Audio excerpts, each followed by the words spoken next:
교회도 봄이 왔죠. 제가 지난주인가요? 꽃을 찍어서 올렸었는데 이 화분이었습니다. 집에서 좀 꽃을 더 활짝 피워서 성도님들에게 이렇게 이쁘게 보여드리고 싶어서 가져가고요. 여기서 봄을 보시고 주일날은 예배드려야죠. 그렇죠? 꽃 보러 가는 것도 좋지만 회령포에 지금 유채꽃이 아주 만개해 있다고 하는데 꽃 보는 것도 좋지만 예배드리면서 꽃을 보시면 더 좋을 것 같아서 이렇게 준비해 놓았습니다. 우리 가운데 허락되어진 그 창조의 큰 축복을 누리며 살아가는 것이 사실은 얼마나 귀하고 값진 것인지 모를 때가 많이 있습니다. 이 시간을 통해서는 하나님 아버지 주께서 우리에게 베풀어 주신 이 자연의 아름다운 모습을 바라보면서 하나님을 바르게 알아가게 하여 주옵소서. 우리들 가운데 하나님을 알지 못하고 우리들 가운데 하나님의 그 창조와 주권을 깨닫지 못하는 안타까운 현실이 있습니다.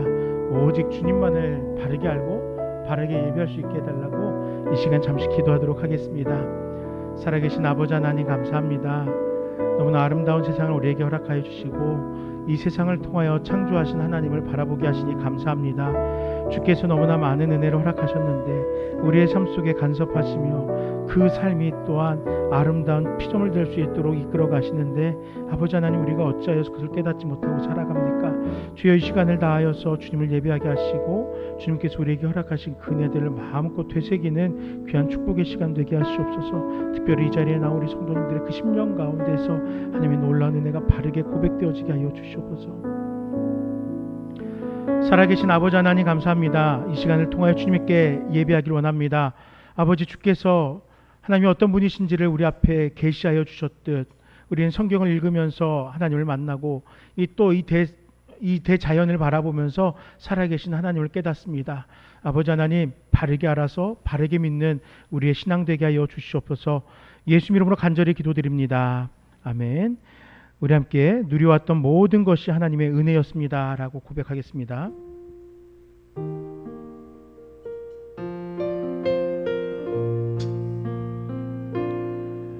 내가 누려왔던 모든 것들이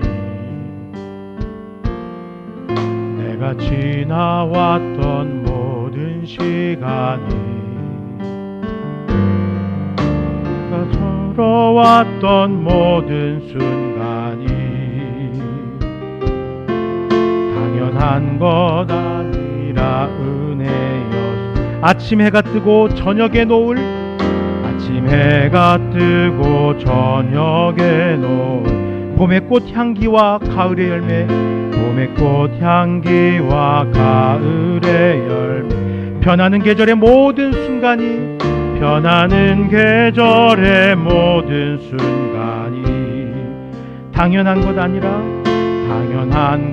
아니라 은혜 모든 것이 은혜입니다. 모든 것이 은혜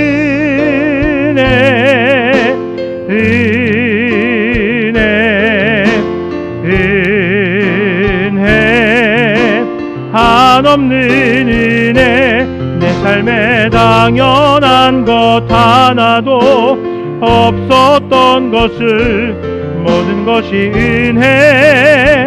은혜였소. 내가 이 땅에 태어나 사는 것 내가 이 땅에 태어나 사는 것 어린아이 시절과 지금까지 숨을 쉬며 살며 꿈을 꾸는 삶 당연한 것 아니라 은혜였습니다.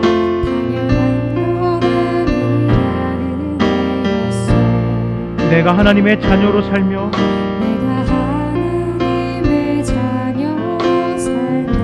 오늘 찬양하고 예배하는 삶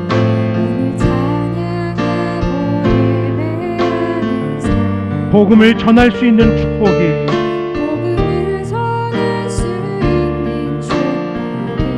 당연한 것 아니라 은혜였소.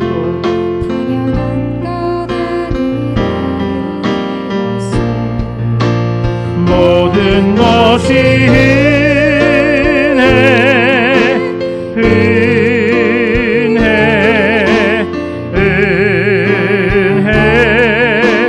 한없는 은혜 내 삶에 다 당연한 것 하나도 없었던 것을 모든 것이 은혜였소. 모든 것이 은혜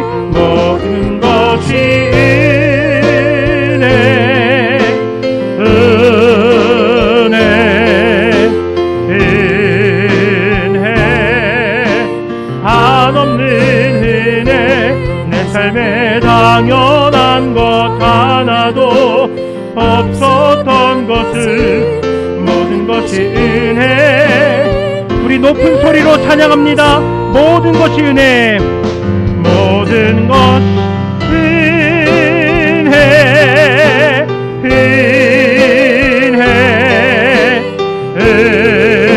은혜 한없는 은혜.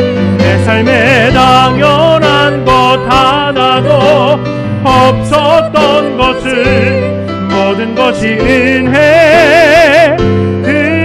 은혜였소.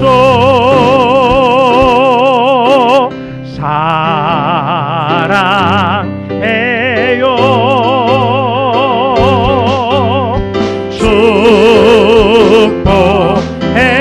축복해요. 당신의 마음에 우리의 사랑을 한 번 더 옆 사람에게 고백합니다. 사랑해요. 축복해요. 사랑해요.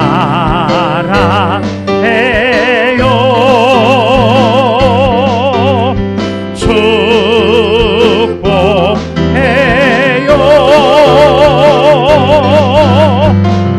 당신의 마음에 우리의 사랑을 드려요. 아주 먼 옛날, 아주 먼 옛날 하늘에서는 당신을 향한 계획이 있었죠. 하나님께서 바라보시며 좋았더라고 말씀하셨네. 이 세상 그 무엇보다 귀하게 나의 손으로 창조하였노라. 내가 너로 인하여 기뻐하노라. 내가 너를 사랑하노라. 사랑해요. 축복해요. 사랑해요.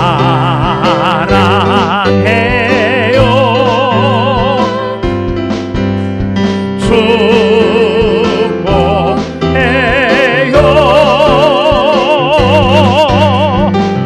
당신의 마음에 우리의 사랑을 드려요. 사랑해요. 축복해요. 사랑해요.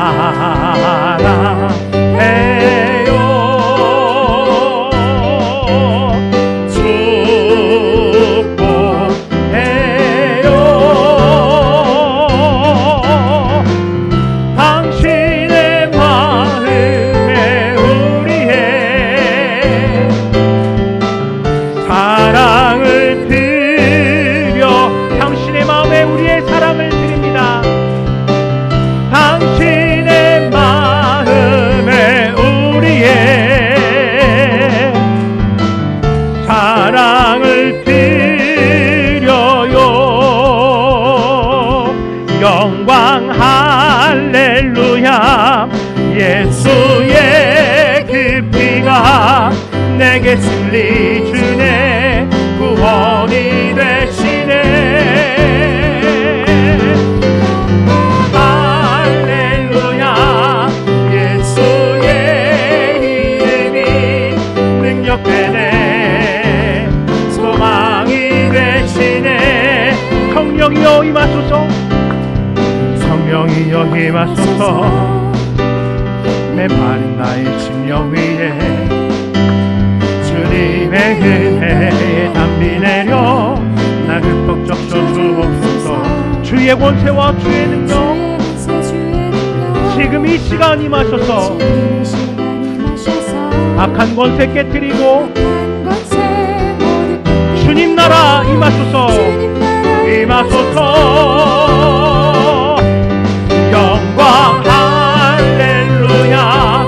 예수의 그 피가 내게 승리 주네. 구원이 되시네. 할렐루야. 예수의 이름이 능력 되네. 소망이 되시네. 성령이여 임하소서. 성령이여 임하소서. 메마른 나의 심령 위에 주님의 은혜에 담비 내려 날 흠뻑 적셔 주옵소서. 주의 권세 주의 권세 주의 능력 지금 이 시간 임하셔서 악한 권세 모두 깨뜨리고 주님 나라 임하소서. 영광 할렐루야. 예수의 그 피가 내게 승리 주네. 구원이 되시네. 영광 할렐루야. 할렐루야. 예수의 이름이 능력되네. 소망이 되신. 한 번 더 고백합니다. 영광 할렐루야. 영광 할렐루야. 예수의 그 피가 내게 승리 주네. 구원이 되시네. 영광 할렐루야. 예수의 이름이 능력되네. 소망이 되시네. 주 예수 사랑 기쁨 내 마음속에 내 마음속에 내 마음속에 주 예수 사랑 기쁨 내 마음속에 내 마음속에 있네. 나는 기뻐요. 정말 기뻐요. 주 예수 사랑 기쁨 내 맘에 나는 기뻐요. 정말 기뻐요. 주 예수 사랑 기쁨 내 맘에 이제는 정죄 없네. 예수 안에서 예수 안에서 이제는 정죄 없네. 예수 안에서 없네. 나는 기뻐요. 정말 기뻐요. 주 예수 사랑 기쁨 내 맘에 나는 기뻐요. 정말 기뻐요. 주의 사랑 기쁨 내 맘에 이제는 해방됐네. 예수 안에서 예수 안에서 예수 안에서 이제는 해방됐네. 예수 안에서 예수 안에서 해방. 나는 기뻐요. 정말 기뻐요.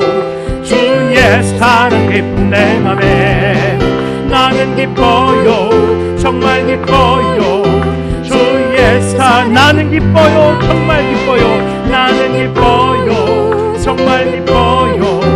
주의 사랑 기쁨 내 맘에 나는 기뻐요. 정말 기뻐요. 주의 사랑. 나는 기뻐요. 정말 기뻐요. 나는 기뻐요.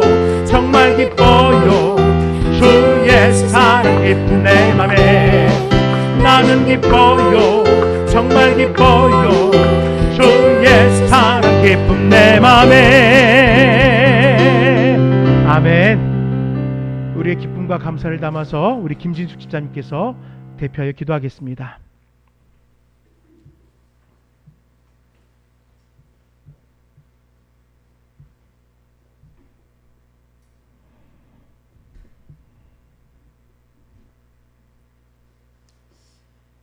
할렐루야. 사랑의 하나님 아버지, 오늘도 거룩한 날 주님 앞에 나와 예배 드릴 수 있도록 저희들을 인도해 주셔서 감사하고 또한 감사드립니다. 이 시간 주님의 핏값으로 세워주신 나눔교회에서 우리의 마음과 입술을 열어 예배와 찬양을 기쁨과 감사함으로 주님 앞에 올려드립니다. 주님 기뻐 받으실 줄 믿습니다. 오늘도 세상에는 전쟁과 기근과 질병이 끝이 없습니다. 이 모든 것이 세상 끝날의 시작이라 말씀하시며 깨어 거신하라 하신 주님, 항상 기도로 깨어 있어 마지막까지 승리하게 도와주시옵기를 간절히 바라고 원하옵나이다. 세워주신 목사님을 붙들어 주시고 항상 영육간의 강건함으로 지켜주시고 전하시는 말씀이 성령의 음성이 되어 살아서 운동력이 있어 우리의 마음과 또한 우리의 삶을 변하게 되게 하여 주시옵기를 간절히 바라고 원합니다. 또한 주님께서 특별히 충신되이 보시고 새겨주신 각 기관들을 축복하사 맡겨주신 달란트대로 지혜를 부어주시고 모든 일에 충성되이 하사 교회를 잘 세워나갈 수 있도록 도와주시옵기를 바라고 원합나이다. 그리하여 믿음의 열매를 잘 맺어 나가고 기도드립니다. 남은 하루도 함께하여 주시옵기를 바라옵고 예수님의 이름으로 감사하며 간절히 기도드립니다. 아멘.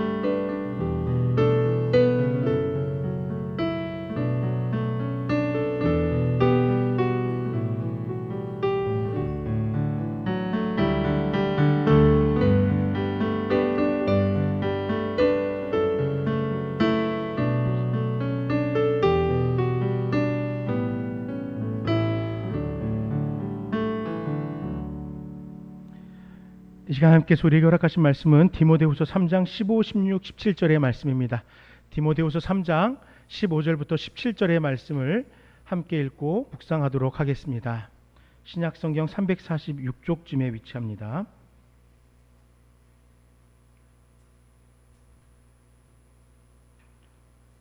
(15절부터) (17절) 한 목소리로 읽겠습니다. 또 어려서부터 성경을 알았나니 성경은 능히 너로 하여금 그리스도 예수 안에 있는 믿음으로 말미암아 구원에 이르는 지혜가 있게 하느니라. 모든 성경은 하나님의 감동으로 된 것으로 교훈과 책망과 바르게 함과 의로 교육하기에 유익하니 이는 하나님의 사람으로 온전하게 하며 모든 선한 일을 행할 능력을 갖추게 하려 함이라. 아멘. 잠시 기도하겠습니다. 아버지 하나님, 이 시간 주께 허락받은 이 말씀을 함께 묵상하고자 합니다.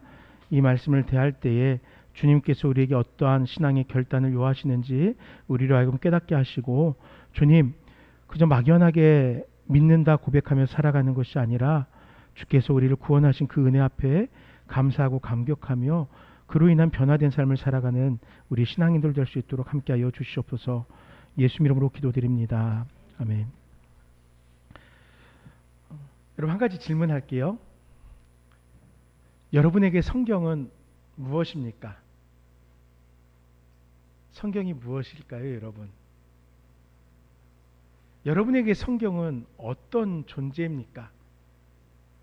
성경을 대하면서 어떻게 생각하면서 성경을 마주하고 있습니까? 교회들은요, 성경이 우리의 신앙의 삶과 또 우리 신앙의 삶을 위한 유일한 표준이다, 유일한 법칙이다라고 강조합니다. 그 대표적인 예가 우리나라의 개신교회가 설립되기 시작한 120여 년 전에 1907년 이 땅에 장로회가 동로회라는 이름으로 미국 선교사님들과 처음 안수받은 몇 분의 목사님들에 의해서 세워질 때, 그때 이 말씀을 우리가 어떻게 바라볼 것인가라는 신앙의 12가지 기조를 정리를 했어요. 그게 이제 대한예수교 장로회 신조라고 훗날 불리게 되는 한국 장로교회 12가지 신조입니다. 사실 이 신조는 특별한 것은 아니었고, 영국 교회가 인도 지역을 선교하면서 인도에 생겨나게 된 교회의 성도들이 하나님의 말씀을 바르게 믿고 따르게 하기 위해서, 그 신앙의 고백으로 하기 위해서 인도의 교회를 위해서 신앙의 고백 신조 12가지를 정했어요. 이것을 가지고 와서 이게 한국교회도 동일하게 고백되어져야 된다 해서 인도 장로교회 12신조를 대한예수교 장로회 12신조라고 이렇게 바꾸어서 부른 겁니다. 그 신조의 첫 번째 내용이 무엇인지 아세요? 그 첫 번째 내용, 제가 이야기하면 저거 많이 들어본 건데 여러분들 다 그렇게 이야기하실 거예요. 첫 번째 신조, 신구약 성경은 하나님의 말씀이니 신앙과 본분에 대하여 정확무오한 유일의 법칙이다. 예요.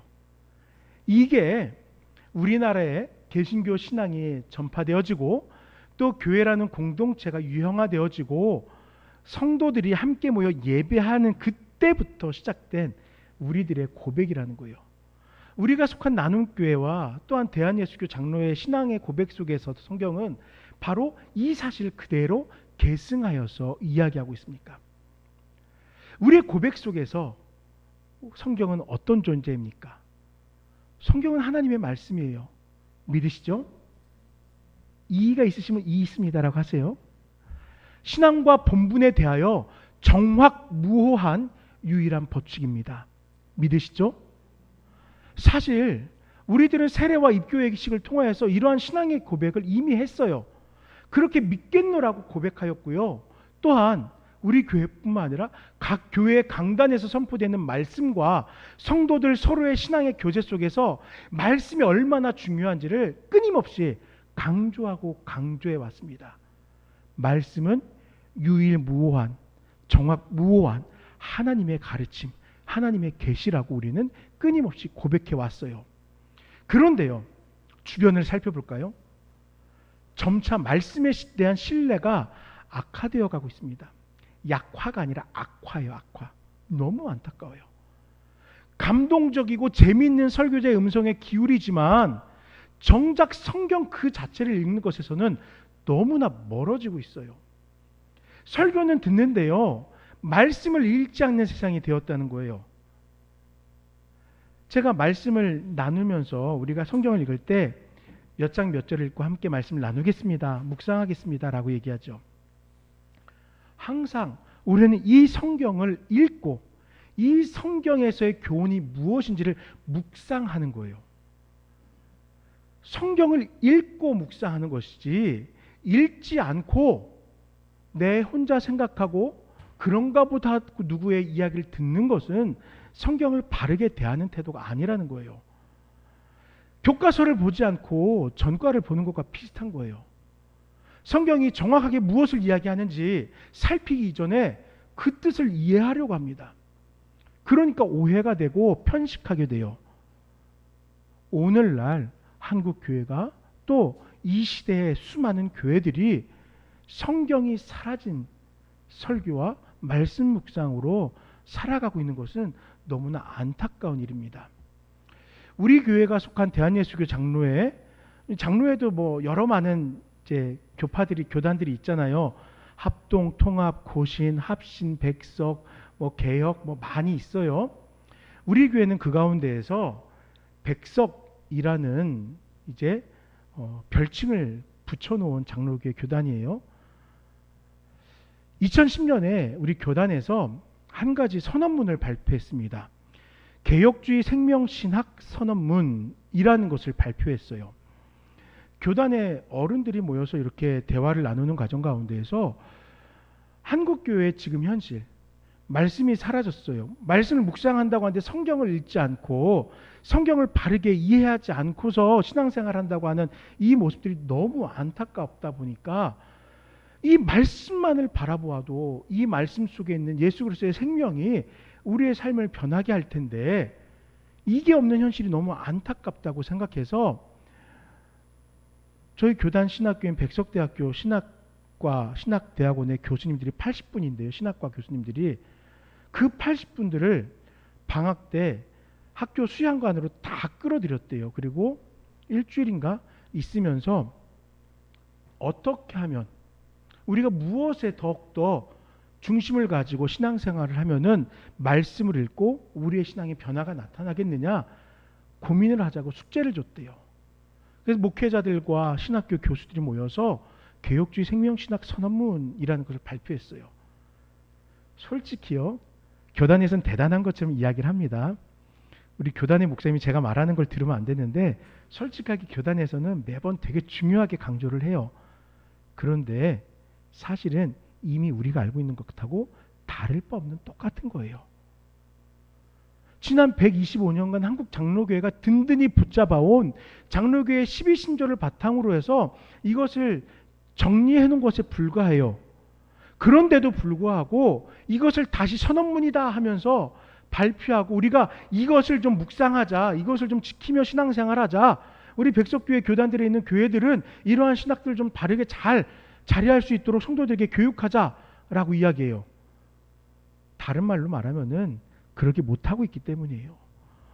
한국 교회가 지금 하나님을 바르게 알고 바르게 신앙하지 못하고 있기 때문에 굳이 이런 걸 또다시 만들고 있는 거예요. 우리 모두는요, 칼빈의 신학을 뼈대로 삼아서 개혁 신학을 우리의 신앙의 밑바탕으로 살고 있습니다. 칼빈주의라고 하는 장로교의 토대를 이루는 신학 사상을 바탕으로 해서 우리는 예배하고 말씀을 묵상하며 신앙하고 있어요. 그러나 점차 이 신앙이 실천되지 못하는 거예요. 점차 편리로 변화되는 겁니다. 그러니까 이것이 안타까워서 우리 교단뿐만 아니라 많은 교단들이 비슷한 이름으로 또 각자의 모양대로 정리해서 다시금 우리가 신앙을 바로잡자 이야기하는 거예요. 그 수고 속에 우리 교단은 예수 그리스도의 생명이 이 신학에 함께하지 못하면 신학이 신앙되지 못하는 안타까운 일이 지속될 것이라고 이야기하는 거예요. 그래서 개혁주의 신학이 신앙되게 하는 예수 그리스도의 생명사역을 강조하자 해서 개혁주의 생명신학이다라고 이름을 해서 발표한 겁니다. 근데 여기에 7가지 중요한 실천운동이 있는데요. 첫 번째가 신앙운동, 두 번째 신학회복운동, 세 번째 회개용서운동, 네 번째 영적 생명운동, 다섯 번째 하나님 나라운동, 여섯 번째 나눔운동, 그리고 7번째 기도 성령운동이라는 거예요. 모르셔도 돼요. 있다고 얘기하는 거예요.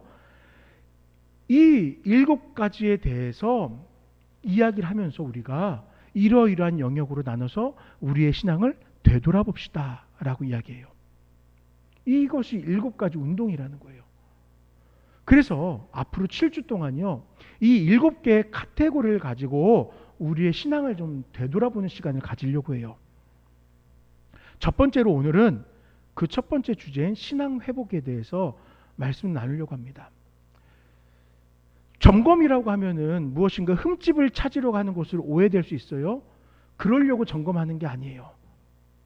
잘하고 있다고 생각하지만 혹시 실수한 것은 없는지, 부족한 것은 없는지 점검해서 우리의 신앙이 주께서 보시기에 건강한 신앙으로 이렇게 보여질 수 있도록, 또 혹시 상처난 것이 있으면 회복될 수 있도록 하자, 노력하자 하는 의미로 신앙 회복에 대해서 오늘 그 말씀을 나누려고 하는 것입니다. 오늘 말씀의 제목으로 제가 이런 제목을 정했어요. 주의 말씀에서 회복된 신앙. 앞으로 7가지 주제를 나누면서 저는 계속 주의 말씀을 강조할 거예요. 주의 말씀이 가진 능력이 있기에 끊임없이 주의 말씀을 반복하면서 우리가 어떻게 성경을 읽을 것인지, 어떻게 우리가 그 성경을 통하여 우리의 신학이 회복될 것인지, 신앙이 회복될 것인지에 대해서 이야기하려고 해요. 시작하는 말이 너무 복잡했어요. 간단하게 정리하면은 우리는 개혁교회의 성도니까 그에 걸맞게 바른 신앙을 살아가자. 더 쉽게 말하면은 오직 성경만이 우리의 삶의 해답이다 고백하면서 확신하면서 살아가자라는 것입니다. 자, 시작할 때도 말씀드렸지만요, 성도들은, 교회들은, 우리 모든 믿는 자들은 신앙과 삶의 기초를 어디에 두어야 될까요? 어디에 두어야 돼요? 네, 맞아요. 말씀 성경에 두어야 합니다. 우리가 잘 알고 있는 웨스트민스터 신앙고백 1장 2절에 따르면요, 성경은 하나님의 영광으로 말미암아 주어진 것으로 신앙과 삶의 법칙이 됩니다 라고 선언하고 있어요. 누구에게요? 믿는 자인 우리들에게. 신앙을 돕기 위해서, 바르게 신앙생활하도록 돕기 위해서 이 성경이 교훈한 내용을 정리해서 말하기를, 성경은 하나님의 영감, 하나님께서 그 가운데 성령으로 생기를 불어넣으셔서 말씀이 글자 하나하나가 생명력 있게 하심으로 주어진 것이다, 우리 신앙의 법칙이다 라고 이야기한 거예요. 이러한 선언은 어디에 뿌리를 두고 있냐면요, 모여서 목사님들 몇 명이 야, 우리 성도님들이 듣기 좋게 이렇게 한번 정리해보자 라고 한 거 아니에요. 이러한 선언은 우리가 읽는 이 성경에서 바탕에서 정리가 된 거예요. 디모데후서 3장 1절에 17절의 말씀과 또 요한계시록 22장 18절 19절을 보면은 바로 이 말씀, 이것은 하나님의 영광으로 기록된 말씀이고 우리의 삶을 위한 법칙입니다 라는 내용이 정리가 되는 거예요.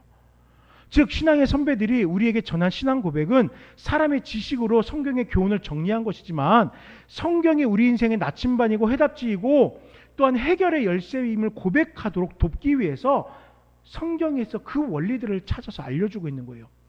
때문에 많은 성도들은 성경은 우리가 어떻게 살아야 할 것인가를 알려줍니다라고 고백하고 모든 삶의 지침이며 기준이라고 확신하며 살아가는 것입니다. 여러분들의 삶에 이 성경이 이와 같이 고백되어질 수 있습니까? 성경이 내가 어떻게 살아가야 될지를 알려주는 나침반입니다 라고 고백하실 수 있겠어요? 지침서라고 고백할 수 있겠어요? 고백하실 수 있어야 돼요. 여러분들의 입술에서 그렇게 고백할 수 있어야 돼요. 여호수아라는 이스라엘의 위대한 지도자를 기억하고 있죠. 그가 하나님께 이스라엘의 지도자로 부름받을 때 하나님은 이렇게 말씀하십니다. 이 율법책을 내 입에서 떠나지 말게 하며 주야로 그것을 묵상하며 그 안에 기록된 대로 다 지켜 행하라. 그리하면 내 길이 평탄하게 될 것이며 내가 형통하리라. 하나님의 말씀을 따라 그대로 행하면은 나머지의 삶은 내가 책임져 줄게 하셨던 거예요. 어떤 삶에 우리의 삶이 놓이게 되든지 어떤 환경을 만나 해치고 나아가야 하든지 하나님의 말씀은 우리에게 우리가 살아가는 이 세상을 감당할 능력이 되는 것이고 하나님의 뜻을 이루도록 돕는 지혜가 된다라는 것입니다. 본문은요, 성경이 하나님으로부터 시작되었다라고 이야기하고 있어요. 감동으로 된이라는 표현은 이 본문 말고 다른 데는 사실 기록되지 않은 표현이에요. 때문에 이 단어의 의미를 정확하게 이해하기는 어려울 수 있어요. 우리가 성경 읽을 때요, 학자들이 성경을 어떻게 읽고 어떻게 설명을 하냐면요, 이 단어가 다른 데서 어떻게 사용되고 있는가, 어떤 뜻으로 이야기되고 있는가 라는 것을 이야기해요. 여러분, 불 받으세요? 이 뜻이 무엇일까요? 여러분, 불 받아야 돼요. 불 받으세요. 그렇죠. 역시 우리 김영식 집사님. 맞아요. 불 받으세요. 우리가 교회라는 강단에서 이야기하면 성령의 충만을 받으라는 거예요. 그런데 같은 불인데 주방에서 불 좀 꺼봐 하는 건 뭐예요? 가스의 불을 끄라는 거죠. 같은 단어이지만 다르게 사용돼요. 그렇죠? 마찬가지예요. 그래서 성경에서도 한 단어가 가진 여러 가지의 뜻을 이해할 때 이렇게 앞뒤에 다른 문맥들을 비교하면서 그 단어를 이해하거든요. 그런데 오늘 감동으로 됐다라는 이 단어는요, 성경에서 딱 한 번 여기에만 기록이 되어져 있어요. 우리나라 성경에는 그냥 감동 이렇게 번역을 해놓았어요. 킹제임스 버전의 성경을 따라서 감동이라고 이렇게 그냥 적어 놓았어요. 그런데 이 단어는 그냥 단순하게 우리를 감동하게 하다, 그 뜻 아니에요. 이거는요, 어떤 단어냐면요, 하나님이라는 단어와 호흡하다라는 단어가 합쳐져서 우리가 읽는 감동이라는 단어가 된 거예요. 즉 감동으로 된이라는 뜻은요, 하나님께서 사람을 창조하시고 생기를 불어넣으심으로 생명이 되게 하신 것과 같이 하나님의 영이 사람이 기록하는 그 문자들 속에 함께하고 있다는 것이에요. 하나님의 성품이 이 문자들 속에서 드러나고 있다는 거예요. 하나님께서 허락하신 그 영적인 지혜가 이 문자들을 통해서 우리에게 전달되어진다는 거예요. 우리를 감격시킨다는 게 아니라 우리가 창조된 그것과 같은 놀라운 역사로 하나님의 말씀이 우리에게 기록되어졌다는 거예요. 그래서 저는요, 이 말씀을 해석하면서 여러분들에게 이렇게 말씀드리고 싶어요. 인간의 창조 사역과 비등할 만큼 중요한 가치로 하나님은 이 성경을 기록하게 하셨다라는 거예요. 그저 사람이 듣기 좋으라고 이 문자를 남긴 것이 아닙니다. 창조된 인간이 하나님의 뜻을 따라 살아갈 수 있도록 돕기 위해서 인간을 창조하신 그 놀라운 사역과 능력으로 이 말씀을 기록하신 거예요. 때문에 하나님의 감동으로 된 성경을 우리가 읽는다면은 우리는 하나님의 영이 깨우치심을 느끼게 되어서 하나님을 알고 하나님의 뜻을 분별하고 하나님의 일을 행할 지혜가 생기고 또 하나님의 사역을 완수할 수 있는 담대함이 우리 가운데 넘치게 되는 것입니다. 내가 하나님의 생명이 된 것 같이 이 말씀 또한 하나님의 생명인 우리들을 이끌 수 있는 생명력이 이 안에 가득하다는 거예요. 그러니 여러분, 말씀을 읽어야 될까요? 말아야 할까요? 읽어야 할까요? 말아야 할까요? 어떻게 해야 돼요? 읽어야 되겠죠. 물론 여러분 부담 갖지 마세요. 성경에 하루에 1장씩 읽으세요, 3장씩 읽으세요, 5장씩 읽으세요 라고 기록되어 있어요? 나오진 않아요. 그렇게 성경을 읽는 것이 중요하다는 거예요. 단 한 절의 말씀이라도 내가 말씀을 읽고 그 말씀의 교훈을 따라 살아가는 것이 좋다는 거예요. 그것이 즐겁고 그것이 유익하니까 1장을 읽게 되는 거고 3장을 읽고 5장을 읽게 되는 거예요. 저 군대 생활할 때 사실 편하려고 군대를 공군으로 갔어요. 되게 편했어요. 그런데 군대가 편해도 캠프가 될 수는 없거든요. 고참들이 있고 공동체 생활을 하다 보니까 좀 마음이 좀 불편한 것들이 있어요. 어떻게 없을 수가 있겠습니까? 그래서 그때마다 성경을 한 장씩 읽기 시작했어요. 그랬더니 군대에 있는 동안 성경을 습독을 했어요. 진짜 힘들었나 봐요. 힘들어서 읽었는데 습독을 했어요. 제가 제대하고 나서 나 분명히 군생활 되게 편하게 했는데 왜 이렇게 성경을 많이 읽은 거지? 되돌아보았어요. 결국엔 힘들었는데 그 순간순간 말씀을 읽으면서 위로가 되고 말씀을 읽는 것이 저에게 즐거움이 되고 힘이 되더라고요. 그래서 그렇게 말씀을 읽게 되었던 거더라고요. 성경을 통하여 우리는 작게는 하나님께서 지금 나에게 명하신 바가 무엇인지를 알 수 있겠죠. 그런데 크게는요, 하나님 본체를 깨달을 수 있는 지혜가 우리에게 있는 거예요. 성경을 통하여 우리는 하나님을 만나게 되는 거예요. 하나님과 함께 할 수 있고요, 하나님의 일을 감당할 수 있습니다.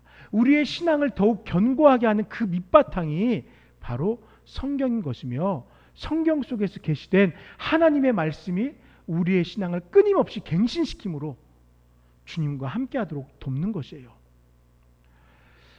자, 우리의 영적 생명을 살리는 길, 그것은 바로 우리가 말씀을 가까이 대하는 것입니다. 우리의 신앙을 회복하는 것은 이 말씀의 교훈을 따라 살아가는 것이에요. 너무나 많은 순간 우리가 말씀으로 서지 못하고 유혹을 당하며 살아갑니다. 이 말씀이 우리에게 교훈하지만 그 말씀이 나하고는 상관없는 것처럼 여겨지면서 살아간다는 것이에요. 우리는 그 어느 때보다도 혼란한 세상 속을 걸어가고 있습니다. 흔히 다원화된 세상이라고 이야기합니다. 어떤 가치가 옳은 것인지 판단하기 어려워요. 무엇이 진짜인지 구별하기 어렵습니다. 그렇다 보니까 우리의 삶에서 점차 생명력이 사라지는 거예요. 이 말씀을 붙들고 살아가면 우리는 이 세상을 이겨낼 수 있는 생명이 있는데 이 말씀이 우리와 함께하지 못하니까 세상과 타협하고 세상의 가치에 순응하며 살아가게 되는 것입니다. 우리의 바라보는 것이 생명력 있는 것으로 바라보는 것이 아니라 공허한 눈빛으로 내 고통과 두려움을 헤매게 되는 것입니다.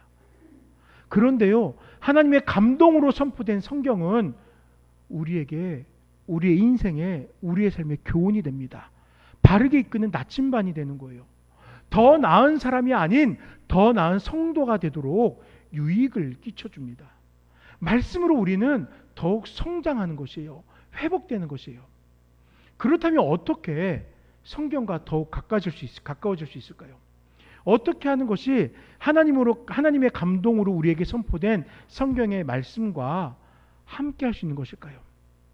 첫 번째는 성경을 읽고 묵상하는 생활을 습관화해야 돼요. 시편 저자는요, 복 있는 사람은 여호와의 율법을 즐거워하며 주야로 묵상한다라고 고백했죠. 특히 이러한 묵상이 그들 인생의 오직 한 길이라고 이야기하면서 복의 삶, 말씀을 묵상함으로써 복을 누리게 된다라고 이야기합니다. 말씀을 읽는 삶이 곧 복된 삶이다 라고 이야기하는 거예요. 말씀 묵상으로 하나님께서 우리의 삶에 어떻게 일하시는지를 깨닫게 되고 살아갈 수 있다라는 것이에요. 그래서 우리는 말씀을 읽고 묵상할 수 있어야 돼요. 여러분, 말씀 읽읍시다. 바라기는 우리 교회가 매일 한 장씩 새벽 예배를 통해서 읽으니까 그 순서대로 따라 읽으면 좋고요. 꼭 그렇지 않아도 돼요. 단 몇 절의 말씀이더라도 여러분 시간을 내서 잠시 성경을 읽으세요. 그리고 그 말씀으로 하나님, 이 말씀이 오늘 나를 이끌게 도와주세요 라고 고백하면서 기도하면서 살아가는 우리 성도님들 되길 바라요. 두 번째로 성경을 읽고 성령의 인도 아래에서 해석하는 신앙을 살았으면 좋겠어요. 좀 전에 말씀을 읽고 묵상하자고 했죠. 이 말씀 묵상에 대한 이야기를 하는 거예요. 전에 있었던 교회에서 벌써 한 15년 전에 있었던 교회에서 있었던 일인데요. 구역장을 맡은 권사님이 교회에서 이제 구역 예배를 인도할 수 있는 교재를 나눠드리고 이 말씀으로 미리 공부를 하고 이렇게 구역 예배를 인도하게 하는데 처음에 몰랐어요. 그 구역이 어떻게 인도되는지. 한 성도님이 고자질을 해주셨어요. 그 권사님이 그러신대요. 와서 아버지 하나님 오늘은 무슨 말씀으로 우리를 인도하실라나요? 하면서 쫙 핀대요. 그래서 딱 눈에 들어온 말씀을 읽고서 그걸로 구역 예배를 인도한대요. 와, 대단한 분인 줄 알았어요. 와, 영이 하나님과 즉시적으로 교통하는 엄청난 분인 줄 알았어요. 물론 진짜 영적으로 뛰어나서 혹시 그렇게 가능하실 수도 있겠지만 그것이 틀리다 나쁘다를 얘기하는 것이 아니라 그것이 바람직한 것은 아니다라는 거죠. 우리가 말씀을 깊이 있게 읽고 그리고 그 말씀을 통해 성령이 우리에게 어떻게 감동시키시는지 어떻게 우리에게 이끄시는지를 미리 묵상하며 그 말씀을 나누어야 돼요. 그게 말씀을 나누는 사람들의 역할입니다. 고린도후서 4장 6절에 보면은 어두운 데 빛이 빛이라 말씀하셨던 그 하나님께서 예수 그리스도의 얼굴에 있는 하나님의 영광을 아는 빛을 우리 마음에 비추셨느니라 라고 말씀합니다. 하나님의 영광을 아는 빛이 우리에게 허락되었다는 거예요. 성도들은 이 표현을 조명하다라고 사용합니다. 즉 성령께서 우리가 읽은 말씀들이 바르게 이해되도록 조명해 주신다는 거, 비춰 주신다는 거, 이해되도록. 막연한 것이 아니라 이렇게 막연하게 일회성으로 말씀을 대하는 것이 아니라 그 말씀이 오늘 우리의 삶을 주장할 수 있도록 그 삶을 비추면서 말씀이 선포된다는 것입니다. 바르게 이해되도록 비춰주신다는 거예요. 그렇기 때문에 우리들은 말씀을 읽을 때 성령께서 이 말씀을 통해 오늘 우리에게 역사하실 것을 소망하면서 읽어나가야 되는 거예요. 특히 이해한다는 것은요, 문자적으로 읽고 뜻을 음미하는 것으로 그치지 않습니다. 하나님께서 인간 저자를 감동하셔서 문자화시키신 하나님께 친히 그 문자 속에 숨어있는 하나님의 뜻을 깨닫도록 돕고 있는 거예요. 하나님께서 그 놀라운 비밀들을 이 성경에다 담아 놓으셨어요.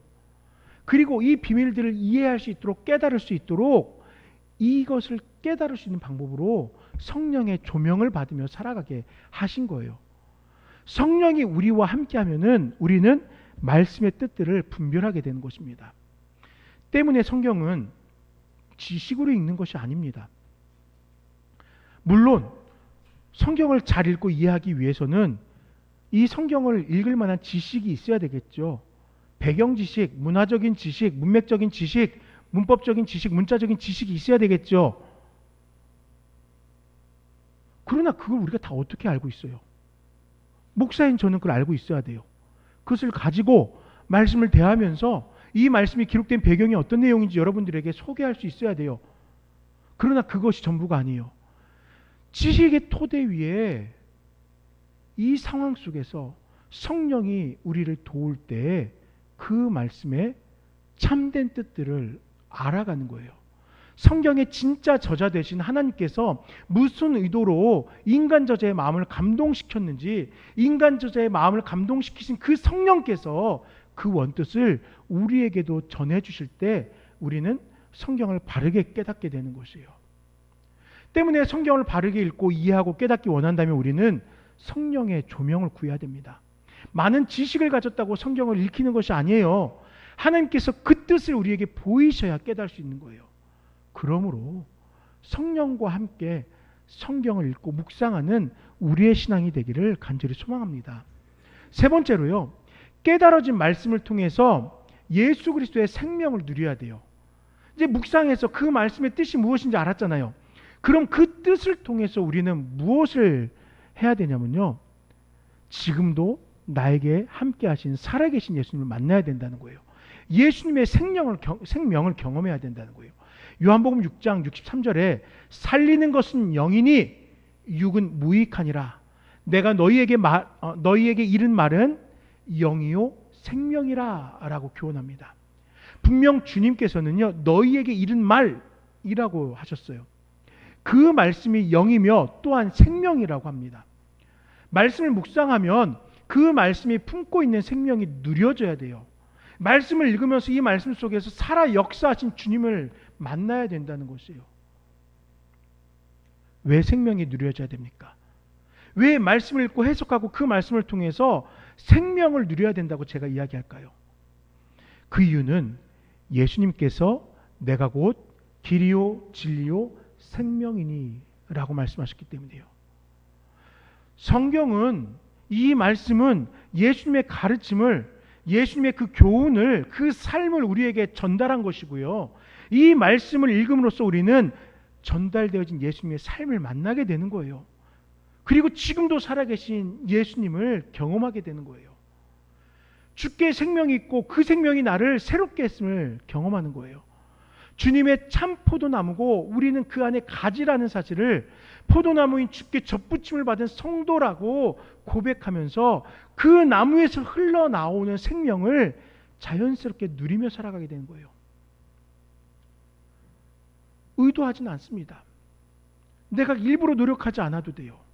내가 말씀으로 생명이신 주님을 만난다면은 주가 곧 생명이기 때문에 우리에게 생명이 넘쳐나게 되는 것입니다.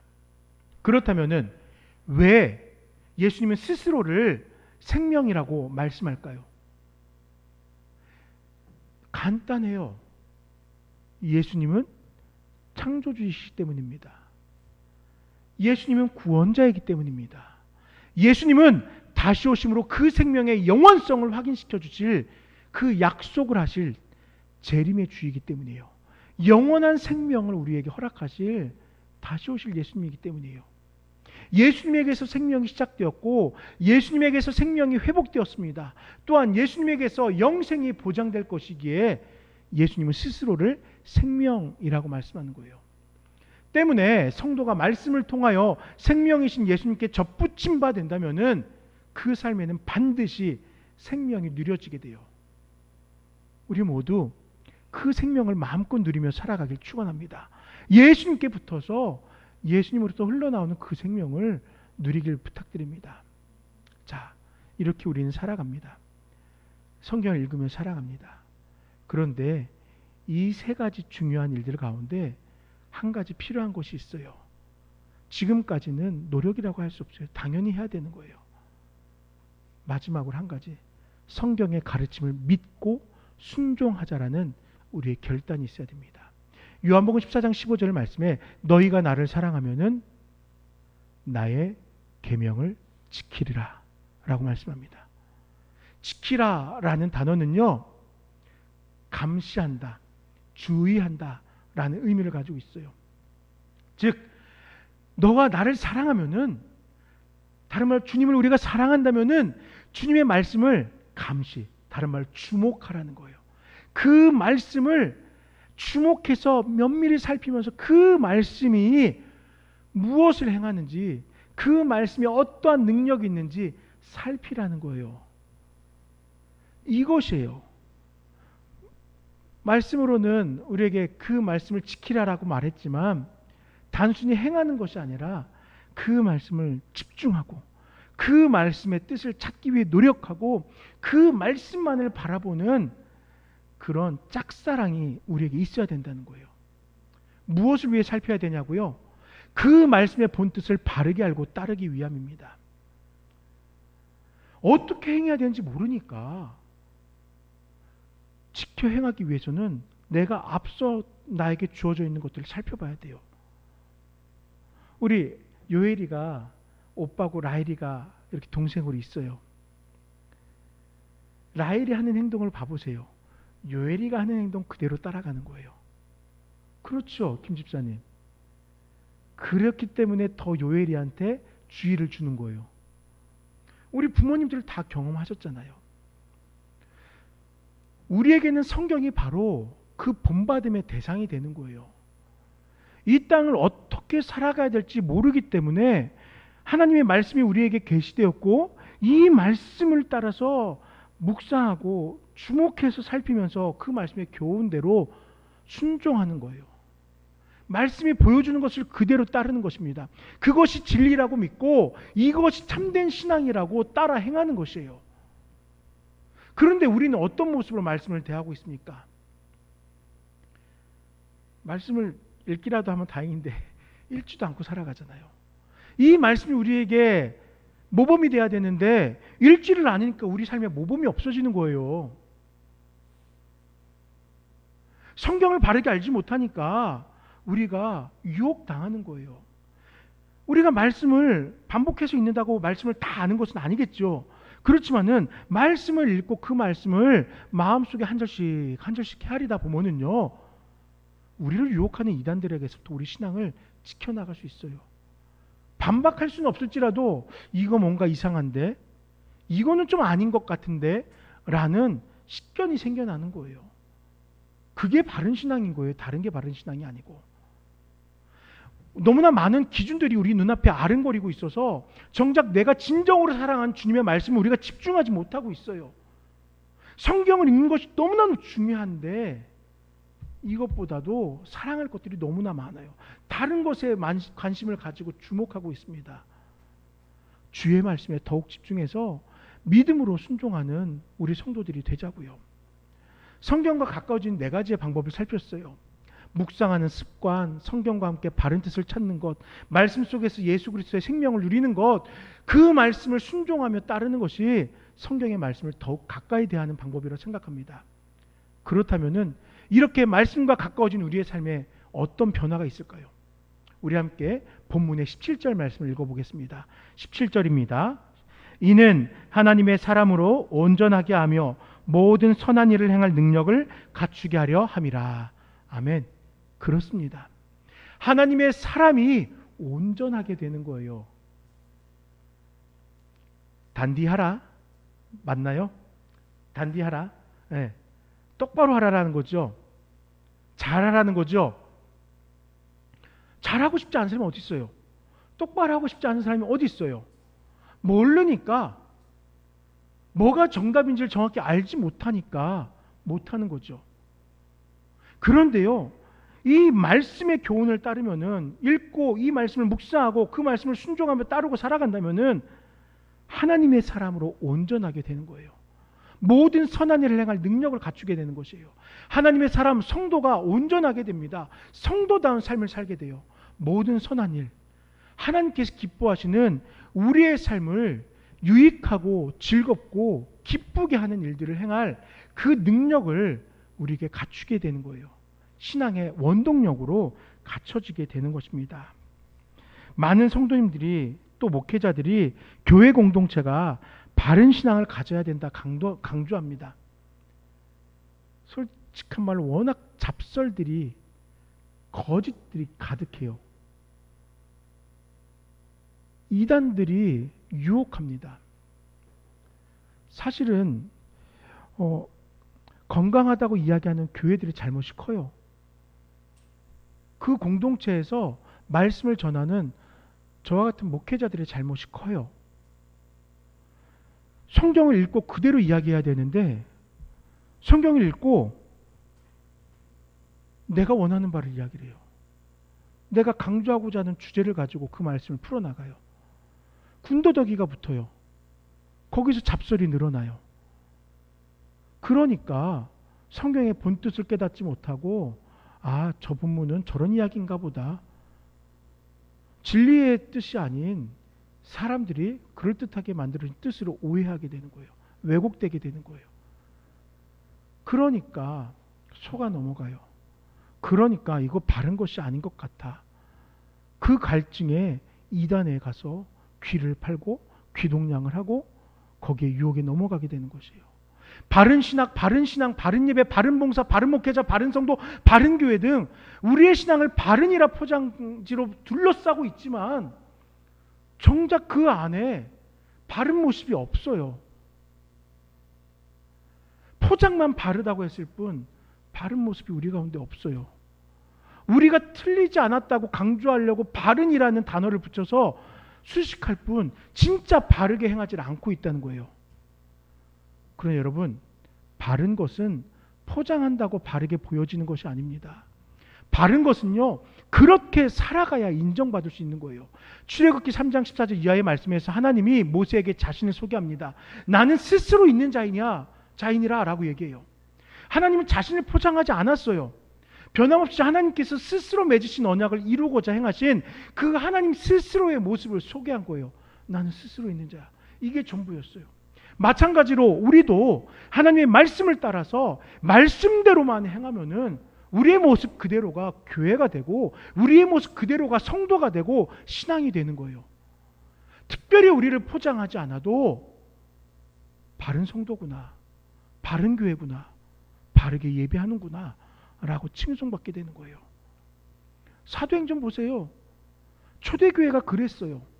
자기네들의 삶을 가지고 이것이 바른 신앙이야 라고 얘기하지 않아요. 그렇게 살아가요. 말씀을 대하면서 우리가 어떻게 해야 돼? 이 말씀의 교훈대로 우리가 따라 살아가야 돼. 그렇게 하지 못했어. 어떻게 해야 돼? 회개하며 기도합니다. 그들의 삶이 변화됩니다. 그러니까 사람들이 칭송하는 거예요. 야, 저 사람들이 진짜구나. 몰려오는 거예요. 시편 86편 10절 말씀에 무릇 주는 위대하다 기이한 일들을 행하시오니 주만이 하나님이십니다 라고 얘기합니다. 우리가 이 말씀을 통하여서 하나님의 생명, 하나님의 그 능력을 접붙임 받아서 살아간다면요, 우리의 삶의 능력이 되는 거예요. 그게 바른 신앙이 되고 회복된 신앙이 되는 것입니다. 사랑하는 여러분, 우리들도 이와 같이 살아갑시다. 제발 거룩한 척하지 맙시다. 기도하는 척하지 맙시다. 열심히 신앙하는 척하지 맙시다. 그렇게 삽시다. 기도하고요, 거룩해지기 위해 노력하고요, 열심히 하기 위해서, 바르게 예배하기 위해서 노력하자고요. 제가 한 가지 고백할게요. 제 책상 앞에는 말씀을 준비하기 위해 성경이 몇 권 놓여 있고 그것을 읽고 있어요. 그런데 목사담과 성경이 꽤 여러 권이 있어요. 책꽂이를 정리하다가 성경이 꽂을 공간이 딱 한 권 꽂을 공간이 없어갖고 어떻게 할까 하다가 그래, 성경 좀 있는 것처럼 보이게 여기다 펴놓자 하고 사무실에 들어오면 바로 보이는 책상이 있어요. 제 공부하는 책상 말고 탁자에다가 딱 펴놨어요. 누가 봐도 목사님 성경 읽다가 나왔나 보다 라고 보이게.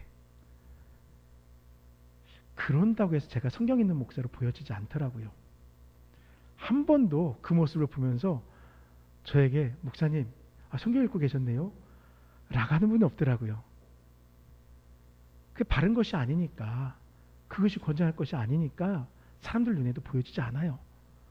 그런데 진짜로 바른 게 무엇인지를 행하면은요, 그 모습은 드러나게 되어 있습니다. 우리 성도님들이 내가 열심히 예배하기 위해서 노력하는 모습을 보이면은 그 모습이 보여져요. 기도하는 모습이 보여져요. 말씀으로 살려는 모습이 보여져요. 주를 붙잡고 있다는 그 모습이 보여져요. 우리 그렇게 살아가길 바랍니다. 함께 말씀을 따라서 거룩해져 갑시다. 말씀의 교훈이 우리의 삶에서 성취되길 기도합시다. 말씀으로 우리의 삶의 변화가 나타난 신앙을 살도록 수고합시다. 그것이 우리 신앙의 회복이에요. 2023년도 표어를 기도하면서 고린도전서 14장의 말씀을 만났어요. 그 가운데에서 12절의 말씀이 저를 강하게 붙잡았습니다. 그러므로 너희도 영적인 것을 사모하는 자인즉 교회의 덕을 세우기 위해 그것이 풍성하기를 구하라. 본문의 앞선 내용들은 방언과 예언을 하는 방법에 대해서, 그리고 교회에서 방언과 예언이 어떻게 사용되어야 되는지에 대해서 이야기해요. 그런데 이 말씀을 읽으면서 저는 신앙을 고민하게 됐어요. 결국 방언하고 예언하며 기도하는 것도 신앙의 한 모습인데, 이러한 작은 모습들이 선용되어질 때 어떠한 결과를 나타내야 되는지 고민한 거예요. 우리 모두가 신앙인들이라고 하면요, 영적인 것을 사모하며 살아가야죠. 우리가 어떻게 하는 것이 영적인 것인지를 소망하면서 살아가야죠. 그래서 우리의 삶을 통하여서 초대교회 성도들이 칭송받은 것과 같이 교회의 덕을 세우는 성도가 돼야 되는 거예요. 그렇지 못하니까, 그렇게 살지 못하니까 교회 안에 비난과 책망이 있습니다. 세상 앞에서 한없이 작은 모습으로 살아가게 되는 거예요. 제발요, 저 서울에 있는 어느 교회 목사라고 한 사람 목사라고 부르지 마세요. 목사 아니에요. 그 사람 옳다라고 따라가지 마세요. 누가 봐도 그 사람 아니에요. 이단이에요. 아무리 건강한 신학교에서 신학을 배웠을지라도 그의 지금의 모습은 잘못된 거예요. 그럼 이단이에요. 그런데 왜 그를 목사라고 하고, 왜 그 교회에 가서 헌금을 하고 그 교회를 따라가시는 거예요? 아니에요. 어디에 그 사람 말하는 곳에 성경 있고 말씀이 있습니까? 하나님의 뜻이 어디에 있어요? 자꾸 교회가 그런 사람들을 옹호하니까, 그것이 옳다고 하니까, 그러니까 우리가 똑같은 사람으로 처분받게 되는 거예요. 영향력을 끼치지 못하고 오히려 조롱과 비난의 대상이 되고 있는 것입니다. 우리가 행하는 영적인 것들, 즉 우리의 신앙이 덕이 되고 있지 못하다는 것을 우리는 기억하면서, 사랑하는 여러분, 우리는 신앙인들입니다. 예수 그리스도의 생명으로 인하여서, 이 말씀으로 인하여 새 생명을 누리게 된 신앙인들임을 기억하면서 바른 신앙, 바른 신학과 같은 포장지를 기대하지 말고 우리 스스로가 말씀에 사로잡혀서 예수님의 생명을 회복해 나가는, 예수님의 생명이 우리의 삶 속에 드러나고 이 세상에서 칭송받아 살아가는 저와 모든 나눔교회 성도님들 되시기를 간절히 축원드립니다. 잠시 기도할 때, 아버지 하나님, 말씀만을 붙들고 살아가는 우리의 신앙 되게 하시옵소서. 세상을 바라보지 않고 말씀에 접붙임 바 되어서 말씀을 통하여 우리에게 흘러나오는 생명을 누리며 살아가는 믿음의 백성 되게 하옵소서. 잠시 기도하도록 하겠습니다. 주님 감사합니다.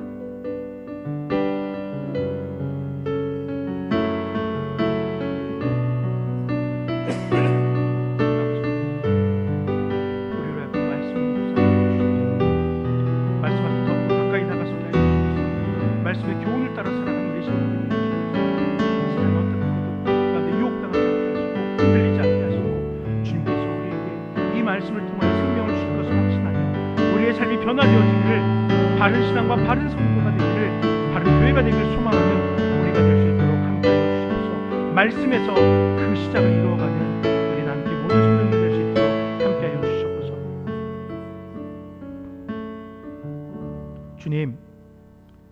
주님의 은혜를 따라서 우리는 주님께서 허락하신 이 말씀을 대하게 되었습니다. 이 말씀 외에 그 어느 곳에도 소망을 두지 않게 하여 주시옵소서. 오직 말씀의 교훈을 따라 변화되어지고, 이 말씀으로 인하여서 세상으로부터 바른 성도다, 바른 교회다 칭찬받는 때가 되게 하여 주시옵소서. 우리가 말씀 앞에 서 있지 못하기에, 말씀 앞에 나태하기에 흔들리고 유혹당하고 있습니다.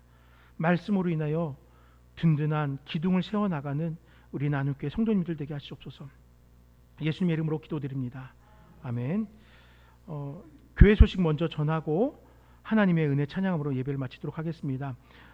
오전에도 말씀드렸지만 중보 기도를 조금 더 활성화하고자 합니다. 내 삶의 문제뿐만 아니라 여러분들 주변에, 우리 교회 나오지 않는 분도 괜찮아요. 내 형제 자매, 또 우리 직장에 어떤 사람들 연약하고 아프고 힘들고 눈물 흘린 분들이 있다면은 같이 중보 기도 제목으로 이렇게 나눠주세요. 그러면은 함께 시간이 될 때마다 기도하도록 하겠습니다. 여러분들 기탄 없이 이렇게 그 중보 기도를 나눠주실 부탁드립니다. 4월 29일 날 우리 홍기수 집사님 장녀되는 홍채영 자매 결혼식 있어요. 그때 교회에서 함께 뭐 차량 대수를 가급적 멀리 가는 거 힘드니까 이렇게 좀 모아서 한 대, 두 대, 뭐 더 필요하면 세대, 뭐 이런 식으로 이렇게 모여서 가면 좋을 것 같습니다.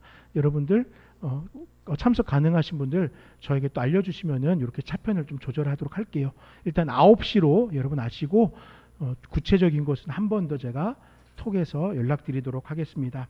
하나님의 은혜 함께 찬양드리겠습니다.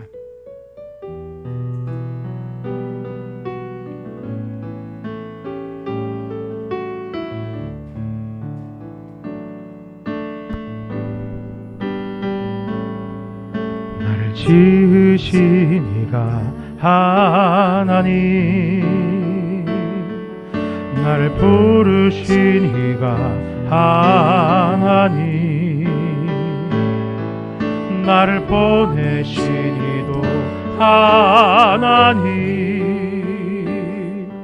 나의 나 된 것은 다 하나님 은혜라. 나의 달려갈 길 다가도록 나의 마지막 호흡 다하도록 나로 그 십자가 품게 하시니 나의 나 된 것은 다 하나님 은혜라. 한량없는 은혜, 갚을 길 없는 은혜,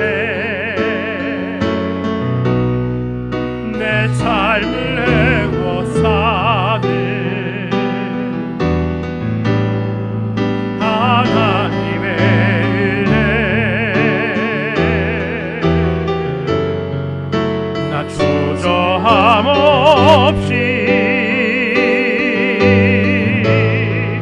그 땅을 밟음도 나를 붙드시니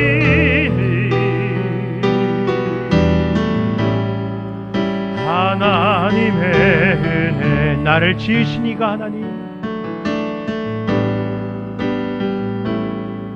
나를 지으신 이가 하나님,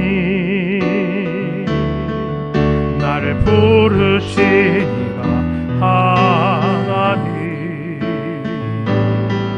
나를 보내신 이도 하나님, 나의 나 된 것은 다 하나님 은혜라.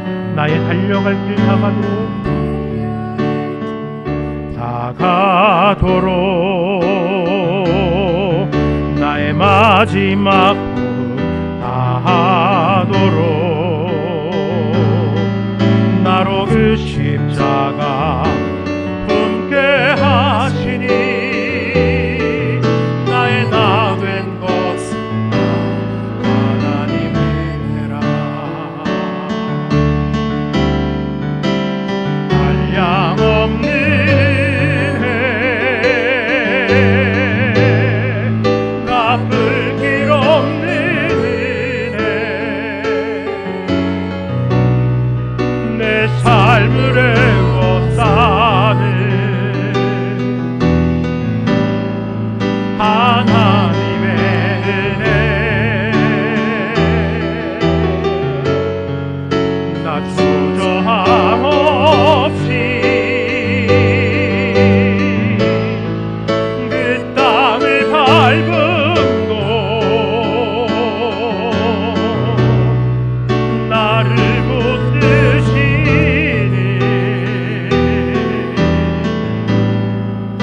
하나님의 은혜. 나를 붙드시는 하나님의 은혜, 나를 붙드시니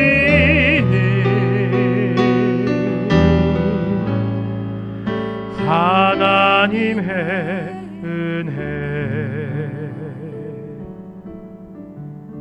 주님, 우리를 붙드시기 위하여서 이 말씀을 우리에게 계시하여 주시고 이 말씀을 따라 살아갈 때에 하나님의 은혜를 마음껏 누리며 살아가게 하신 것 감사합니다. 아버지 하나님, 마지막 세대를 살아간다고 합니다. 더욱더 주의 말씀을 바르게 묵상해야 될 때입니다. 이 마지막 세대를 향한 경고가 무엇인지 더욱더 말씀으로 교훈받아야 될 때입니다. 우리에게 함께하여 주셔서 단 한 절이라도 자원하여 말씀을 찾아 읽고 그 말씀이 이끄는 교훈을 따라 살아나가는 우리의 신앙 되게 하여 주옵소서. 그리하여서 세상으로부터 바르게 예배한다, 바르게 신앙한다, 바르게 주님 앞에서 살아간다라고 꼭 칭송받는 은혜가 있게 하여 주시옵소서. 우리 각자의 삶의 자리로 돌아갑니다. 성령 하나님, 우리에게 순간순간 역사하여 주셔서 주님의 말씀이 우리에게 떠오르게 하시고 그 말씀에 지배받게 하여 주시옵소서. 모든 것을 주께 맡겨드리며 예수님 이름으로 간절히 기도드립니다. 아멘. 주 예수 그리스도의 은혜와 하나님의 사랑과 성령의 교통하심이 주의 말씀으로 인하여 회복된 신앙을 살아가길 원하는 사랑하는 나누께 모든 성도님들과 이 땅의 모든 믿는 자들의 삶 속에 영원토록 함께 있을지어다. 아멘.